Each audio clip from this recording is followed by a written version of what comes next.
Bismillahirrahmanirrahim.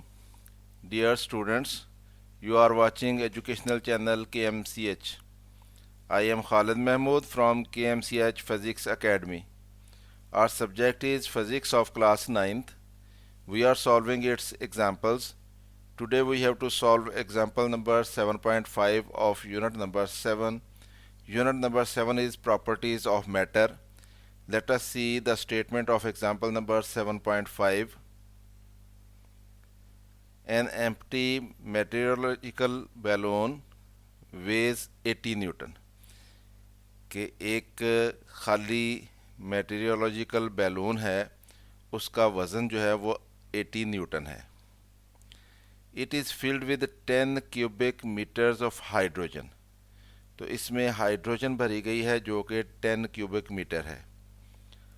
How much maximum contents the balloon can lift, कि इस balloon के साथ कितना वज़न हम उठा सकते हैं, यानी कितने कंटेंट्स इसमें रखें कि ये उसको लेके तो हवा में बुलंद हो जाए. बिसाइड्स इट्स ओन वेट, यानी इसका अपना वेट भी उसने साथ लेके जाना है ऊपर.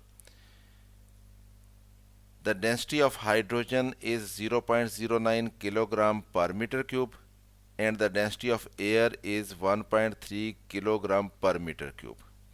अब इस क्वेश्चन को ज़रा समझ लेते हैं कि हमारे पास एक बैलून है, उसका अपना वज़न जो है वो 80 न्यूटन है और उसमें 10 क्यूबिक मीटर हाइड्रोजन डाली गई है और उस 10 क्यूबिक मीटर हाइड्रोजन का भी वज़न होना है और हम चाहते हैं कि उसमें कुछ वज़न और डालें और फिर वो बैलून जो है उस वज़न को लेके हवा में बुलंद हो जाए.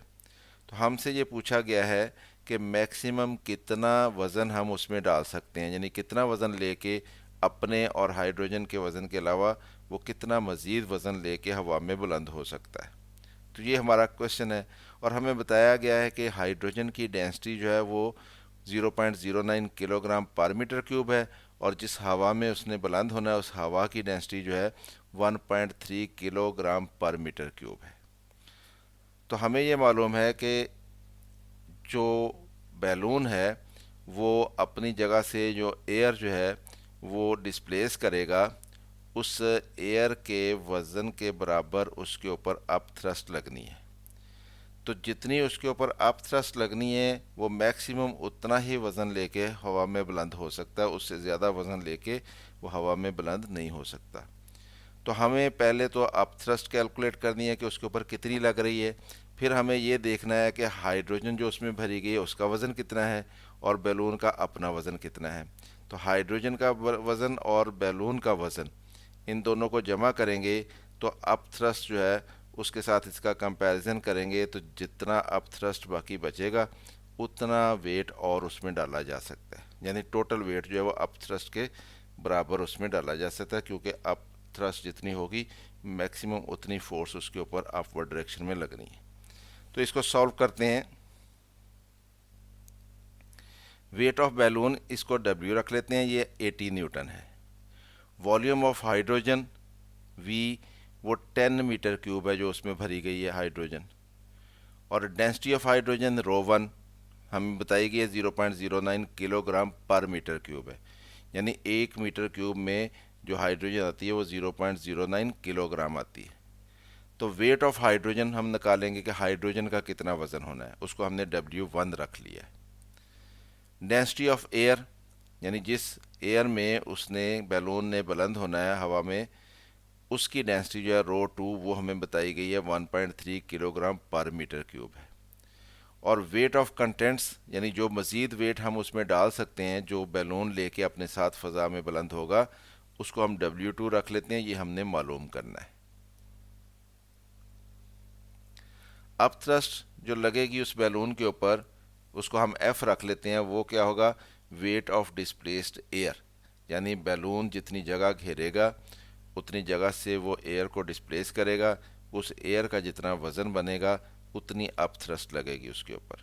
और उसके लिए भी हमारे पास फार्मूला होता है अप थ्रस्ट के लिए ρ2VG, यानी ρVG फार्मूला होता है. यहाँ पे ρ2 हमने इसलिए लगाया कि एयर की डेंसिटी जो है उसको हमने ρ2 रखा है.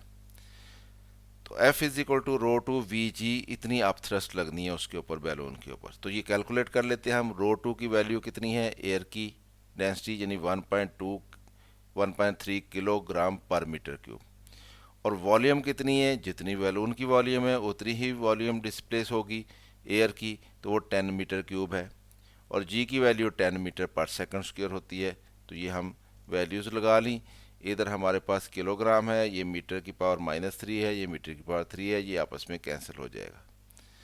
तो हमारे पास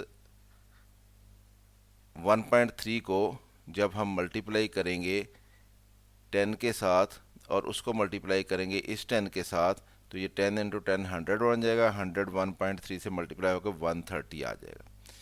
तो ये metre cube minus metre cube आपस में कैंसिल हो जाएंगे। यूनिट हमारे पास आ जाएगा, ये किलोग्राम आ जाएगा और ये मीटर आ जाएगा, ये पर सेकंड स्क्वायर आ जाएगा। Kilogram metre per second square जो है ये न्यूटन होता है। तो इसका मतलब ये है कि अपथ्रस्ट जो लगनी है उस बैलून के ऊपर वो 130 न्यूटन लगनी है।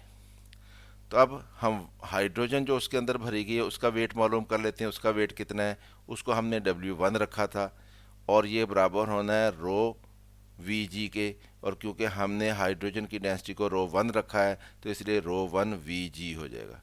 यानी वॉल्यूम कितनी है और डेंसिटी कितनी है और एक्सलेरेशन ड्यू टू ग्रेविटी कितना है।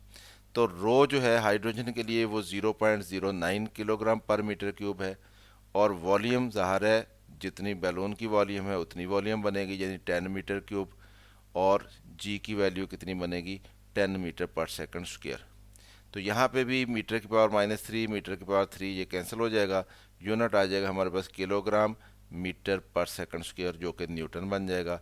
और ये 10 इंटू 10 100 बन जाएगा। 100 को जब हम 0.09 से मल्टीप्लाई करेंगे तो ये हमारे पास 9 बन जाएगा। तो इस तरह से W1 is equal to 9 kilogram metre per second square आ गया। और ये 9 kilogram metre per second square क्या होता है, न्यूटन होता है। तो W1 is equal to 9 newton आ गया। यानी जो बैलून के अंदर हाइड्रोजन गैस है उसका वेट जो है वो 9 न्यूटन है, और जो बैलून का अपना वेट है वो 80 न्यूटन है, जबकि उसके ऊपर जो अपथ्रस्ट लग रही है वो 130 न्यूटन लग रही है। तो इसका मतलब ये है कि जितना बाकी बचता है 130 में से अगर हम 80 न्यूटन और 9 न्यूटन माइनस कर दें तो जितने न्यूटन बाकी बचते हैं उतना हम कंटेंट जो है वो उस बैलून के अंदर रखेंगे, तो फिर वो फ़िज़ा में बुलंद हो जाएगा। उससे ज़्यादा रखेंगे तो फिर वो फ़िज़ा में बुलंद नहीं हो सकेगा। Total weight lifted is equal to W plus W1 plus W2। W क्या है, वेट ऑफ बैलून है। W1 क्या है, ये हमारे पास जो हमने उसमें हाइड्रोजन भरी हुई थी ये उसका वेट है। और W2 क्या है, ये हमने वो वेट है जो हमने अभी उसमें डालना है, जिसको हमने कहा कि कितना कंटेंट्स और डालें, तो ये वो W2 है जो हमने मालूम करना है। तो total weight should not exceed up thrust, therefore F is equal to W plus W1 plus W2 होना चाहिए। तो F कितना है अप थ्रस्ट 130 न्यूटन है, W यानी वेट ऑफ बैलून 80 न्यूटन है, और W1 यानी वेट ऑफ हाइड्रोजन 9 न्यूटन है, और W2 यानी जो वेट हम मज़ीद उसमें डाल सकते हैं उसको हमने W2 रखा हुआ है, तो ये हमने मालूम करना है। तो ये 80 प्लस 9 89 हो गया। 89 इधर जाके 130 में से माइनस हो जाएगा तो हमारे पास W2 आ जाएगा। तो W2 is equal to 130 newton minus 89 newton, तो ये बन जाता है 41 न्यूटन। इसका मतलब ये हुआ कि वो बैलून जो है उसमें अगर 41 न्यूटन हम वेट और डाल दें तो वो उसको लेके फ़िज़ा में बुलंद हो जाएगा, यानी मैक्सिमम 49 न्यूटन हम डाल सकते हैं। Thus the maximum weight of 41 Newton can be lifted by the balloon in addition to its own weight। उसके अपने वज़न के अलावा 41 न्यूटन और वज़न लेके वो फ़िज़ा में बुलंद हो सकता है। तो इस तरह से स्टूडेंट्स हमने इस एग्ज़ाम्पल को सॉल्व कर लिया। उम्मीद है आपको इसकी समझ आई होगी। ख़ुद भी देखें, दोस्तों के साथ इसको शेयर भी करें ताकि वो भी इससे फ़ायदा उठा सकें। अगर चैनल सब्सक्राइब नहीं किया अभी तक तो इसको सब्सक्राइब कर लें ताकि KMCH फिज़िक्स एकेडमी की तरफ से आपको इस तरह की मज़ीद वीडियोज़ मिलती रहें।